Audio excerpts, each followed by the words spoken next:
Hello dear students. In this lecture, we are going to look at a few more properties of homomorphisms. So let's get to it. Suppose I have a group homomorphism from G to G dash, and in the earlier lecture I proved that if H is a subgroup of G, then the image of H will be a subgroup of G dash. Now here I am going to prove that if I have two groups G and G dash, and I have a function phi from G to G dash, which happens to be a homomorphism, then if I start with a normal subgroup in the domain, I start with the normal subgroup of the domain and I look at the image of this. So I look at phi of H.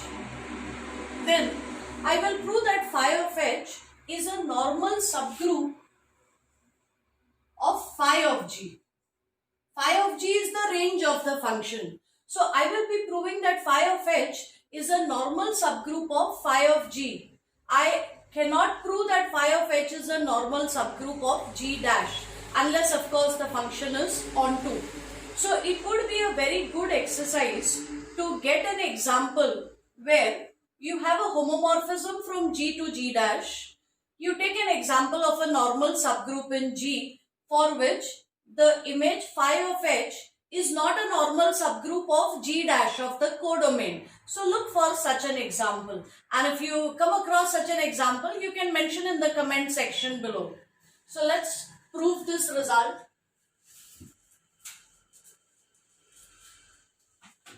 So firstly, let H be a normal subgroup of G.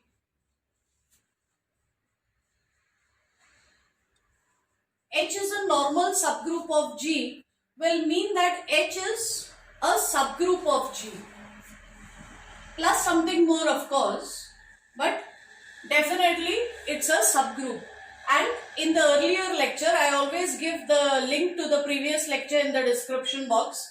So if you look up the previous lecture, in the previous lecture I proved that if H is a subgroup of G, then phi of H is a subgroup of G dash.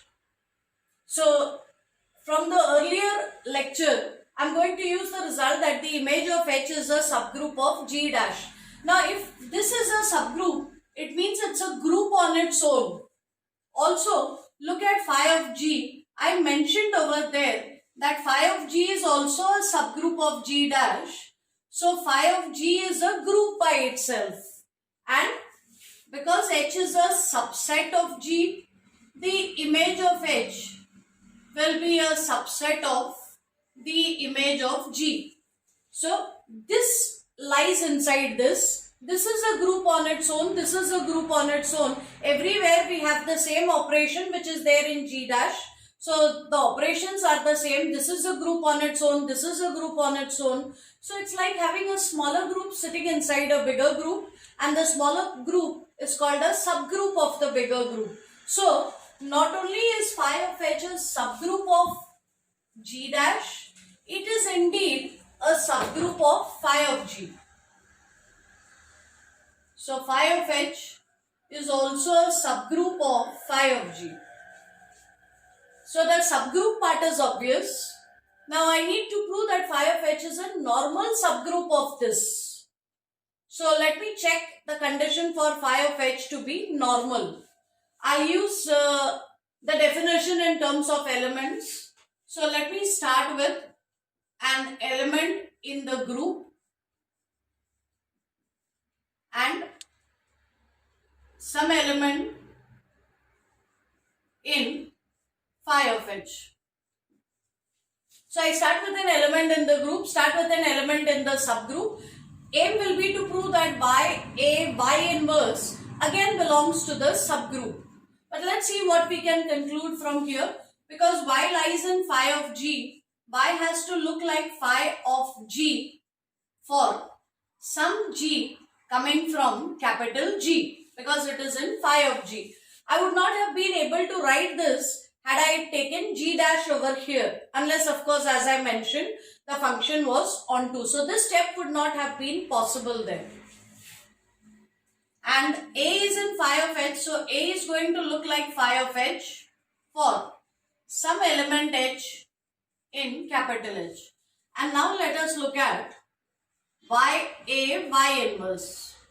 YA Y inverse is phi of G into phi of h into Y inverse, that is phi of G inverse. Let us use the fact that phi is a homomorphism. So we have all properties of homomorphisms that we have proved so far at our disposal. One property is that the inverse can be taken inside. So let me use that property first. So this can be written as phi of G into phi of H into phi of G inverse. And again, because phi is a homomorphism, image of the product is product of the images. Using this in the reverse order, the definition in the reverse order, we get phi of G H G inverse. So this element YA Y inverse, the element YA Y inverse looks like phi of this. Now I need to make sure that this element comes from H. So let's check out the elements. G lies in G, H lies in H, and of course H is a normal subgroup of G. So G H G inverse has to be inside H. So I have managed to write this as phi of some element, and that element is coming from H. That means YA Y inverse belongs to phi of H. And this in turn means that phi of H is a normal subgroup. So phi of H is a normal subgroup of phi of G. As I mentioned at the beginning, it would be interesting to try and look for an example where phi of H does not become a normal subgroup of G dash. Okay. Let's look at the second result. Second result says we start with a normal subgroup in the codomain. We begin with a normal subgroup in the codomain and we wish to prove that its inverse image is a normal subgroup in the domain. But again, I am going to make use of the theorem that I proved in the earlier lecture. If K dash is a normal subgroup, firstly K dash has to be a subgroup of G dash. And now make use of the previous theorem. So the inverse image of K dash will be a subgroup of G. This we have already proved. So the inverse image of K dash will be a subgroup of G. Now let us prove that the inverse image is not only a subgroup, in fact it becomes a normal subgroup. So again let's use the definition in terms of elements. Let G belong to capital G and some element K belong to phi inverse of K dash. So let us take one element from the group, one element from the subgroup. Now G belongs to G means the image of G will be in the codomain. So if G lies in the domain, its image is going to be in the codomain. Also, K is in phi inverse of K dash. So remember that memory trick which I gave in the last lecture. It's as though if you transfer phi from one side to the other side, if you have the inverse, it will go. If you don't have the inverse, it will come in place. So this is phi inverse. If it goes this side, I will get phi of K belongs to K dash. The inverse goes if you take it to the other side. So now this element is in G dash, this element is in K dash. And remember K dash, we are assuming in this portion that K dash is a normal subgroup of G dash. So phi of G into phi of K into phi of G inverse is going to also lie inside K dash.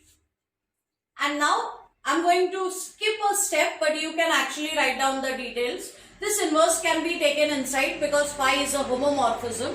And then in the next step I will use the fact that image of the product is product of the images to combine all of them. So we will get phi of G, K, G inverse belongs to K dash. And now let us take phi to the other side. If we take phi to the other side, we will get G, K, G inverse belongs to phi inverse K dash. So there we are. We took an element in the group, we took one element in the subgroup, and then we proved that G, K, G inverse lies inside the subgroup. That makes this subgroup a normal subgroup. So we're done with the second property. In the next lecture, we will be defining two very important sets which are associated with the group homomorphism. That's all for now. Thank you.